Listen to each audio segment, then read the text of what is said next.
नमस्कार, आप देख रहे हैं प्राइम न्यूज। आपके साथ मैं हूं काजोल नारायण। देहरादून में बहने वाली रिस्पना नदी को ऋषिपना बनाने के लिए सरकार निरंतर कोशिश कर रही है। बारिश से पहले नदी को साफ कर बारिश के कारण होने वाली दिक्कतों को दूर करने के लिए प्रशासन ने नदी की सफाई करने के साथ लेवल करने का कॉन्ट्रैक्ट दिया है, लेकिन कॉन्ट्रैक्ट के द्वारा मानकों को ताक पर रखकर धड़ल्ले से जेसीबी और पोकलैंड को नदी में उतारकर खनन का काम किया जा रहा है। इस तरह से हो रहे खनन कार्य से नदी के किनारे रहने वाले लोगों के पसीने छूट रहे हैं। कुछ स्थानीय लोगों का कहना है कि इस तरह से कभी भी नदी की सफाई नहीं हुई है जैसी इस बार हो रही है। इससे बारिश आती ही हमारे घरों में पानी भरेगा, क्योंकि इन्होंने पुश्ते को मजबूत करने के बजाय और कमजोर कर दिया है।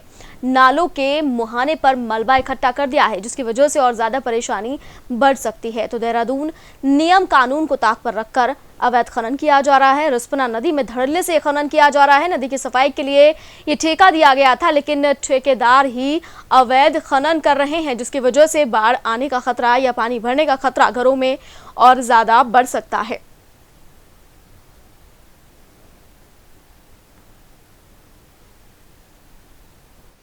ये भैया सफाई का काम तो चल नहीं रहा है। यहाँ से तो माल उठाया जा रहा है और यहाँ से रोज ही रोज ले जाया जा रहा है। कम से कम 200 डंपर यहाँ से रोज निकलते हैं और सफाई तो हो ही नहीं रही है। यहाँ से मट्टी उठाई जा रही है, बजरी उठाई जा रही है, गड्ढा सा कर दिया, जगह जगह गड्ढे हैं यहाँ पर। ऊपर से क्या यहाँ से 3 पुल पड़ते हैं, तीनों पुल में ऐसे ही काम हो रहा है इनका रोज का। बिल्कुल नियमानुसार नहीं चल रहा है और ये सफाई का कार्य नहीं चल रहा है। इन्होंने कॉन्ट्रैक्ट दे दिया है उन बजरी पत्थर और वहाँ के जो जितना खनिज निकलता है उसका डीएम साहब ने और खनिज ऑफिस ने कॉन्ट्रैक्ट दिया गया है, जो वहाँ पर ठेकेदार वहाँ की खनन करके वहाँ का माल बजरी पत्थर कहीं और डाल रहे हैं, भरान में डाल रहे हैं, बजरी बेच रहे हैं, पत्थर बेच रहे हैं। जबकि ऐसा कभी कांग्रेस सरकार में नहीं हुआ। कांग्रेस सरकार में सिर्फ सफाई का ठेका करा जाता था और सफाई के नाम पर दोनों तरफ ढांगे लगाई जाती थी और बीच में सफाई कर दी जाती थी और जितने भी पुल होते थे पुलों की सफाई करके पानी निकलने का रास्ता बनाया जाता था। लेकिन आज ऐसा नहीं हुआ। इन्होंने करीबन 4-4 फुट नीचे गहरे गड्ढे खोद दिए हैं, जिससे पुल को खतरा हो गया है, जिससे वहां पुश्ते लगे हैं करोड़ों रुपए के, उसको खतरा हो गया है।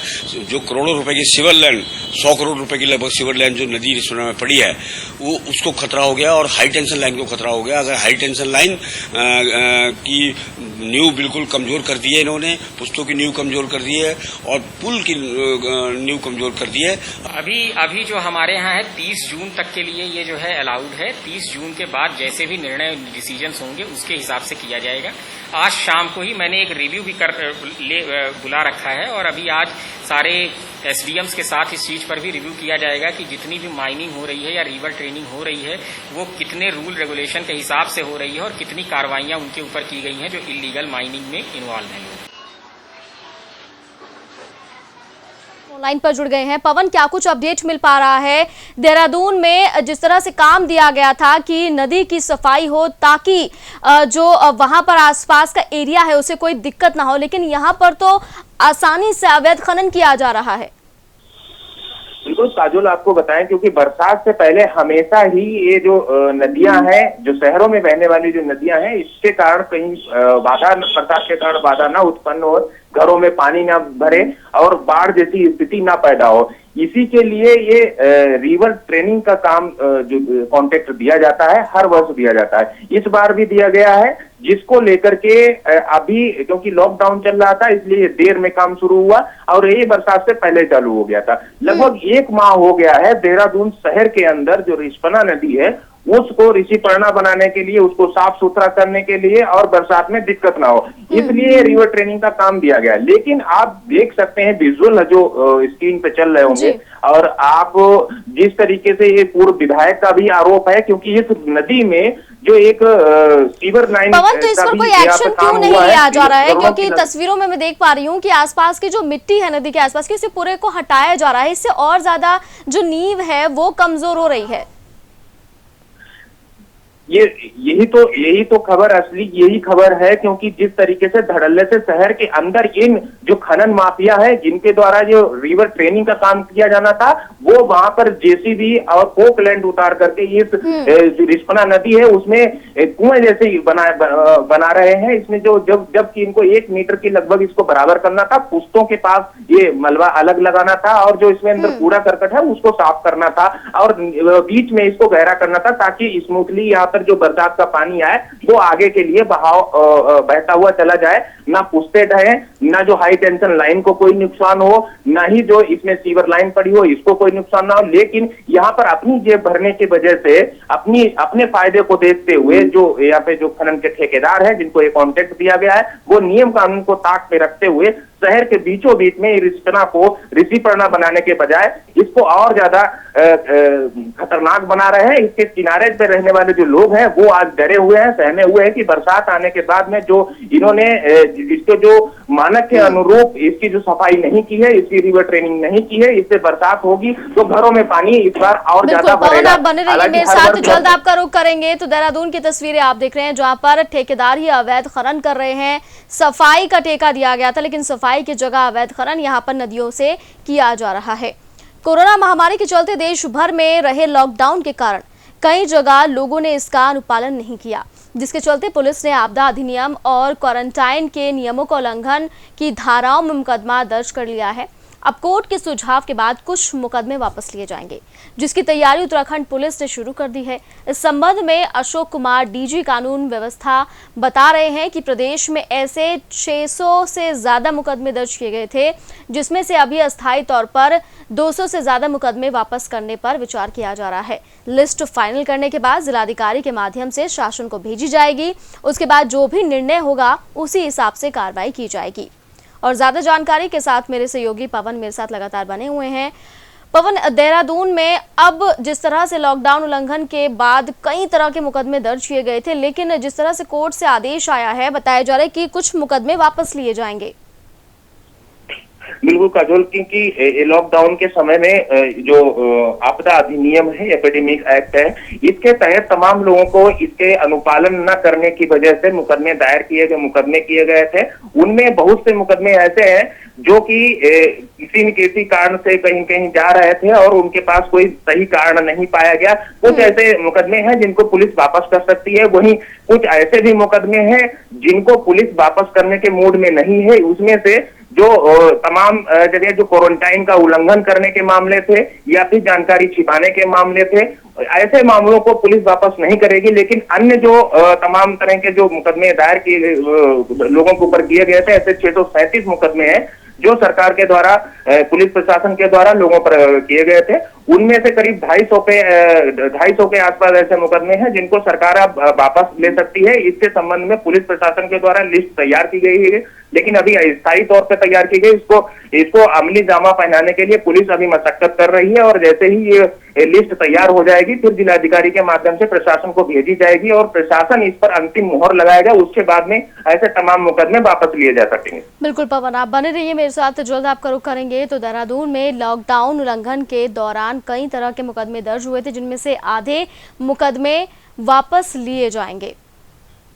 लॉकडाउन के चलते आम लोगों को काफी परेशानियों का सामना करना पड़ा है, जिसकी वजह से उत्तराखंड में भी सुसाइड के मामले बढ़ गए हैं।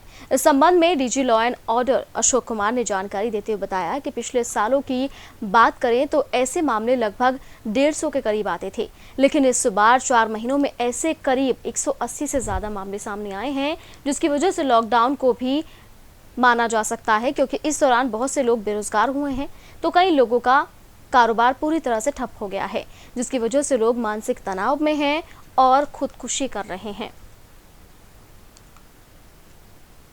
तो उत्तराखंड में सुसाइड के मामले इस साल काफी बढ़े हैं। आमतौर पर 150 ऐसे मामले आते थे, लेकिन इस बार 4 महीने में 180 से ज्यादा आ गए हैं।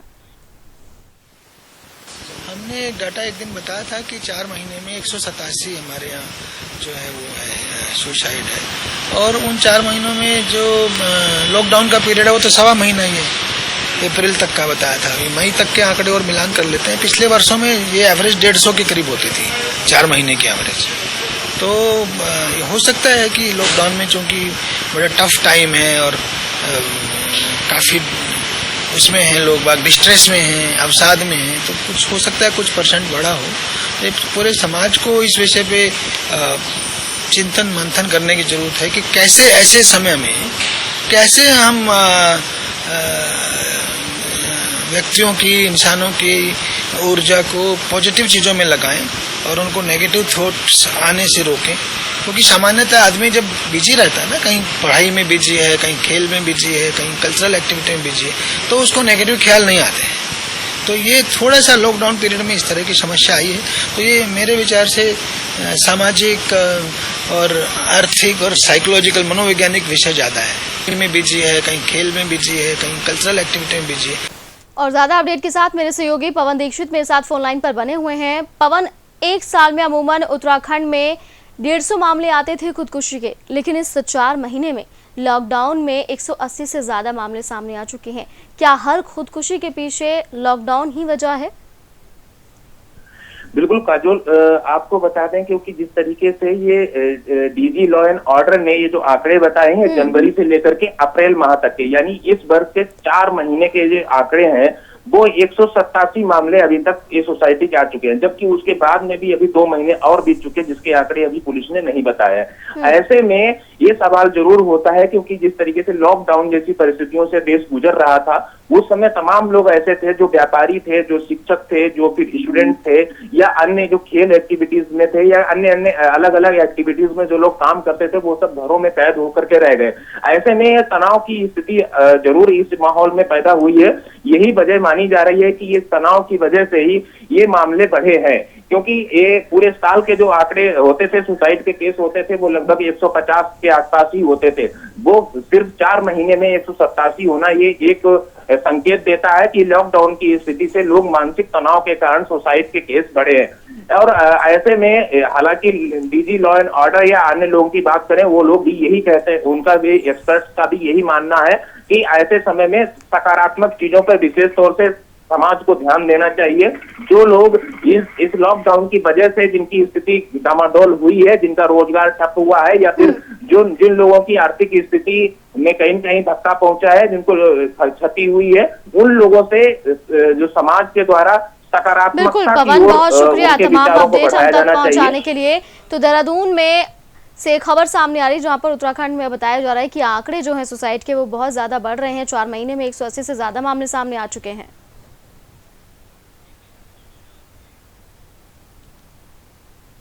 गदरपुर की सब्जी मंडी में दुकानदारों के दौरान लॉकडाउन नियमों से जुड़े कानून का पालन न करने की लगातार शिकायतें आ रही थी। इसी क्रम में सब इंस्पेक्टर ने गदरपुर की सब्जी मंडी में दुकानदारों के चालान काटे हैं। सब इंस्पेक्टर प्रकाश भट्ट ने बताया कि सब्जी मंडी में दुकानदारों द्वारा लॉकडाउन के जुड़े नियमों का पालन न करने संबंधी लगातार शिकायतें आ रही थी, जिसके बाद यहां छापेमारी कर 1 दर्जन दुकानदारों के चालान काटे गए हैं। तो गदरपुर में सब्जी मंडी में पुलिस ने दुकानदारों के चालान काटे। लॉकडाउन का पालन न करने वालों के खिलाफ ये चालान काटे गए हैं। करीब 1 दर्जन यानी कि 12 से ज्यादा दुकानदार ऐसे बताए जा रहे हैं जिनके चालान किए गए हैं।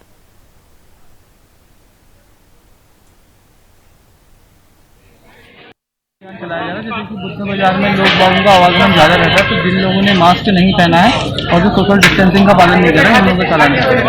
अब तक 11-12 लोगों का चालान हो गया। जैसे कि इसमें ऐसा है कि फर्स्ट टाइम पे अगर कोई उल्लंघन करता है तो 100 रुपये का चालान, सेकंड टाइम में 200 रुपये का चालान, इस तरीके से बस यही सारी चीजें बताई जा रही है। काशीपुर में ड्यूटी पर तैनात 2 महिला पुलिस कर्मियों के कोरोना पॉजिटिव पाए जाने के बाद पूरे ITI थाना को आम आवाजाही के लिए बंद कर दिया गया और सभी पुलिसकर्मियों का सैंपल लेकर जांच के लिए भेजा गया है। जांच रिपोर्ट आने तक सभी पुलिसकर्मियों को होटल में क्वारंटाइन कर दिया गया है। तो काशीपुर में ड्यूटी पर तैनात 2 महिला पुलिसकर्मी कोरोना पॉजिटिव पाई गई। थाने के पुलिसकर्मियों को क्वारंटाइन किया गया है। थाने के पुलिसकर्मियों के जांच सैंपल भी लिए गए हैं। ये तस्वीरें आप देख सकते हैं, जितने भी वहां पर कर्मी थे उन सभी के सैंपल्स लिए गए हैं।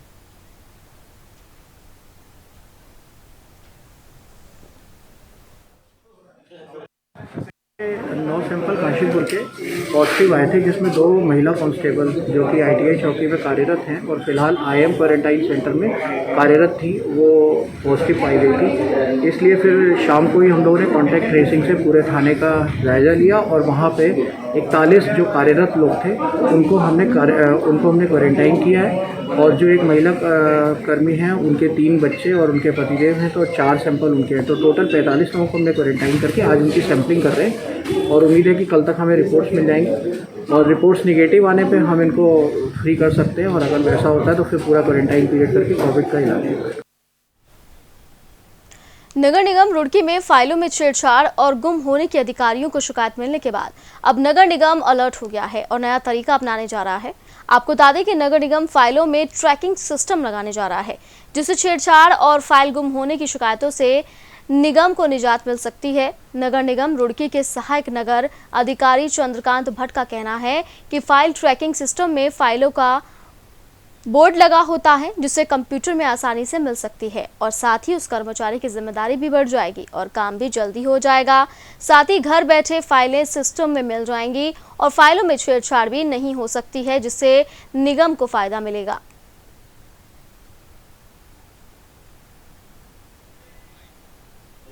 में हमारे यहाँ देखने में आ रहा था कि कई बार फाइलें किसी काउंटर पे हैं, फिर वो कह रहे हैं साहब भूल गए, मिली नहीं या खो गई।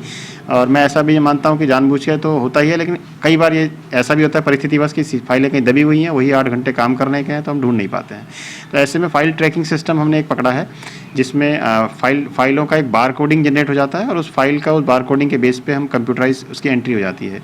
जिस भी काउंटर से या जिस भी अनुभाग से सेक्शन से वो फाइल चलती है वहाँ उसको फॉरवर्डेड करके एंट्री होती है और जहाँ पर भी वो जाती है तो पहले कंप्यूटर में उसकी रिसीव्ड करके एंट्री होती है। तो कभी भी हमें ढूंढना हो कि वो फाइल कहीं मिसिंग है तो किसकी रिस्पॉन्सिबिलिटी फिक्स करी जाए, वो उससे तय हो जाता है और काम थोड़ा सा जल्दी हो जाता है। ये काम पहले भी होता था लिखित रूप में, लेकिन इस कारण से समय लगता था तो आलस के कारण लोग नहीं करते थे, लेकिन इसमें थोड़ा आसानी से हो जाता है। सिर्फ नंबर डालना है फाइल का और वो हमारा रिसीव्ड या फॉरवर्डेड हो गई, तो उसे ढूंढना आसान है, कंपाइल आसान है, सेक्शन वाइज फाइल मिल जाती है और घर पे बैठकर भी हम चेक कर सकते हैं कि फाइल कहाँ पेंडिंग है।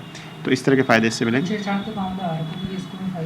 हाँ बिल्कुल, जब जिम्मेदारी तय हो जाती है तो फिर वो आपको पता है कि अगर उसमें कोई भी छेड़छाड़ होगी तो वो जिम्मेदारी भी हमारी हो जाएगी, तो इसलिए उसमें बहुत ज़्यादा सहूलियत मिलेगी हमको।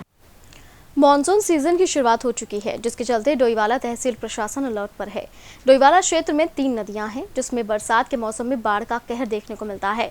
इसलिए तहसील प्रशासन ने बारिश के कारण नदियों में आने वाली बाढ़ और आपदा से निपटने के लिए जहां अधिकारियों की तैनाती कर दी गई है, तो वहीं सौंग नदी, सोसवा नदी और जाखा नदी से सटे क्षेत्र में आपदा राहत चौकी बना दी गई है। तहसील परिसर में आपदा कंट्रोल रूम भी स्थापित कर हेल्पलाइन नंबर भी जारी कर दिया गया है, जिससे बाढ़ या आपदा की स्थिति में जरूरतमंदों को सहायता मिल सके।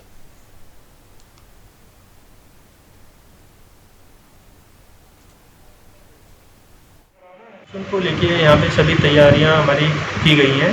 सर्वप्रथम जो यहाँ पे कंट्रोल रूम है उसकी स्थापना कर ली गई है, जो 24/7 काम करेगा और यहाँ पे कोई भी अगर ऐसी घटना होती है और कैसे पे ऐसी सूचना मिलती है तो हम तुरंत उसमें कोई कार्रवाई कर सकते हैं। इसके अलावा जो हमारे फील्ड के कर्मचारी हैं उनको भी निर्देशित किया गया है कि मानसून अवधि के दौरान अपने मुख्यालय में बने रहेंगे और अपना मोबाइल 24 घंटे वो क्या है स्विच ऑन रखेंगे, ताकि यदि कोई भी ऐसी घटना होती है तो तत्काल हम राहत बचाव का काम कर सकें। जो बाढ़ चौकियाँ हैं वहाँ पे हमारे सिंचाई विभाग के कर्मचारी भी हैं, वो इस तरीके से तैनात रहेंगे। कभी जल भराव की स्थिति अगर कहीं पे आती है, बाढ़ की स्थिति उत्पन्न होती है तो स्थानीय लोगों के और शासन प्रशासन के सहयोग से वहाँ तत्काल राहत बचाव का काम कर सकें।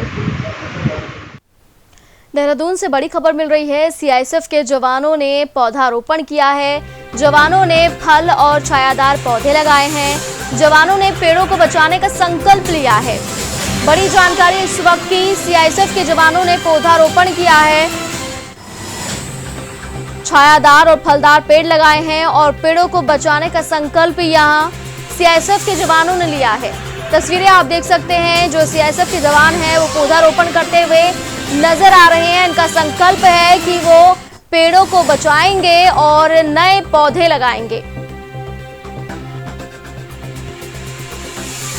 तो देहरादून से बड़ी जानकारी इस वक्त की। सीआईएसएफ के जवानों ने पौधारोपण किया, फल और छायादार जो पेड़ होते हैं उनके पौधे लगाए हैं, पेड़ों को बचाने का संकल्प लिया है, साथ ही साथ नए पेड़ उगाने का संकल्प भी लिया है।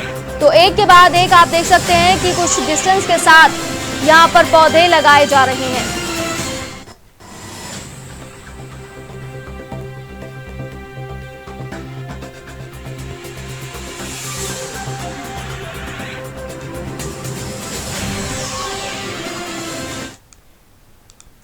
दिनेशपुर थाना इलाके में नोएडा से आए भाई बहन कोरोना पॉजिटिव पाए गए। दोनों पिछले दिन ही गांव आए थे। दोनों को अन्य लोगों के साथ गांव में ही बने क्वारंटाइन सेंटर में रखा गया था। रेड जोन से आने के चलते बाद में दोनों को होम क्वारंटाइन करने के बाद उनके सैंपल जांच के लिए भेजे गए थे। जांच रिपोर्ट पॉजिटिव आई। इसके बाद गांव में हड़कंप मच गया। हरकत में आए प्रशासन और स्वास्थ्य विभाग की टीम ने गांव पहुंचकर दोनों को रिलीफ सेंटर भेज दिया। साथ ही परिवार के अन्य सभी सदस्यों को पंतनगर के क्वारंटाइन सेंटर भेज दिया है।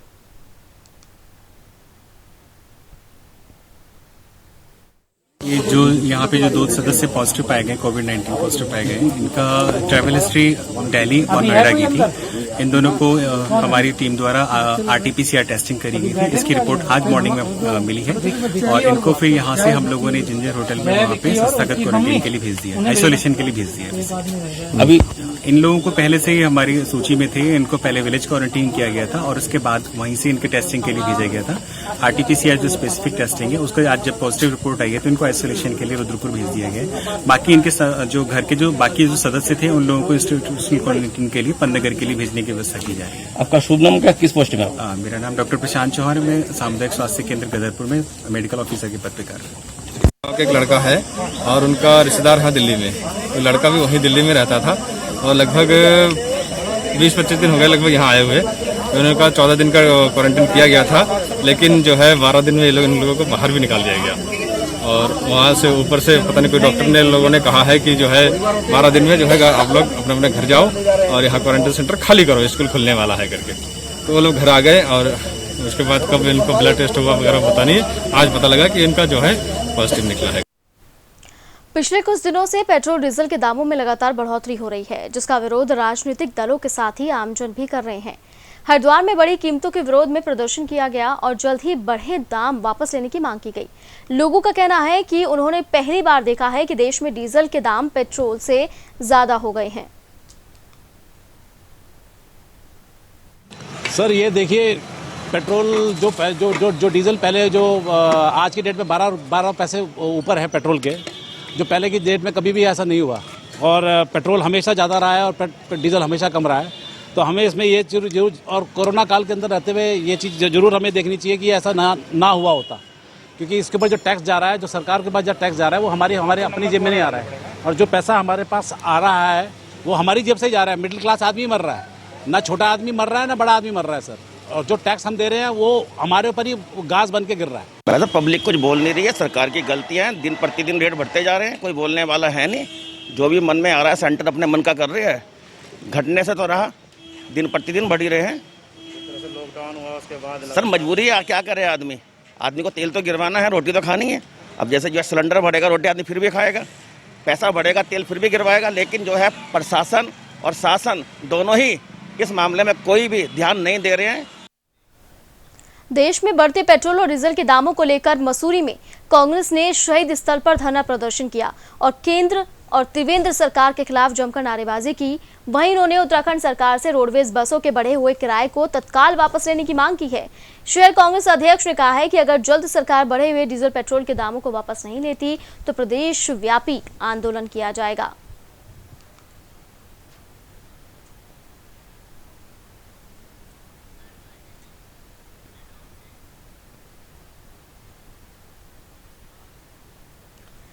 देहरादून में कांग्रेस नेताओं के खिलाफ दर्ज मुकदमे के खिलाफ लालकुआं में कांग्रेस नेताओं ने राज्य की त्रिवेंद्र सरकार के खिलाफ प्रदर्शन किया और शहीद स्मारक पर इकट्ठा होकर त्रिवेंद्र सरकार का पुतला फूंका। कांग्रेस कार्यकर्ताओं ने प्रदेश सरकार पर तानाशाही का आरोप लगाते हुए जमकर नारेबाजी की।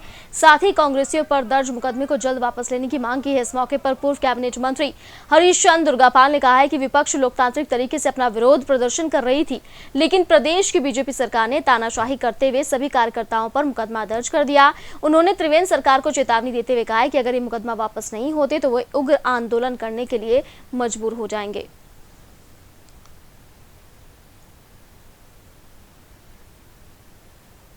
देखिए, आज जो कल हमारे प्रदेश कांग्रेस कमेटी के अध्यक्ष माननीय प्रीतम सिंह जी थे, उन्होंने जनहित से जुड़े हुए मुद्दे और महंगाई को लेकर एक कार्यक्रम देहरादून में किया था, लेकिन भारतीय जनता पार्टी की सरकार ने दबाव बनाकर जो देहरादून की पुलिस थी उस पर प्रेशर बना करके उन्होंने माननीय प्रदेश अध्यक्ष और उनके जो वरिष्ठ कांग्रेसी लोग थे उन पर मुकदमे दर्ज किए हैं। इसी के विरोध में यहाँ पर आज बिंदुखत्ता ब्लॉक कांग्रेस कमेटी ने यहाँ पर पुतला दहन किया है। हम ये कहना चाहते हैं कि जहाँ भारतीय जनता पार्टी की सरकार पूरे देश में वर्चुअल रैली के माध्यम से सैकड़ों लोगों के लेकर के अपने उपलब्धियां गिनाना चाहती है और हम यहाँ पर जनहित के मुद्दों को लेकर के कोई विरोध करते हैं तो भारतीय जनता पार्टी की सरकार कांग्रेस के लोगों में मुकदमे थोपती है, तो हम इसका कड़ा विरोध करते हैं। ये जो शांतिपूर्ण धरना प्रदर्शन हमारे देहरादून में चल रहा था, देश में महंगाई जिस तरह से बढ़ रही है, डीजल पेट्रोल के दाम बढ़ रहे हैं, उसके खिलाफ और बेरोजगारी के खिलाफ जो विभिन्न मुद्दे उनको लेकर के जो प्रदर्शन हो रहा था उस पर मुकदमे दर्ज किए हैं। सबसे पहली मांग की वो मुकदमे वापस लो। लोकतंत्र में विपक्ष को अपनी बात उठाने का अधिकार है, तो क्या ये सरकार हिटलरशाही की है जो विपक्ष को बात नहीं उठाने देती है? इसे मुकदमे वापस लो। दूसरा, यहाँ पर भी वही मुद्दा है जो डीजल पेट्रोल के दाम बढ़े हैं, जो आज देश में महंगाई का हाहाकार हो रहा है।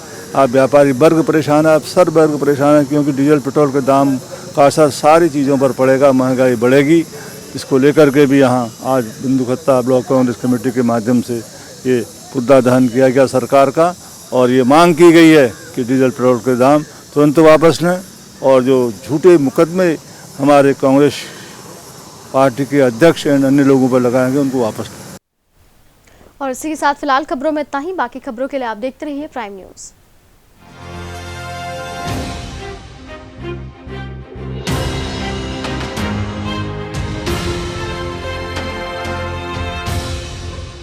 ये है प्राइम न्यूज़, क्योंकि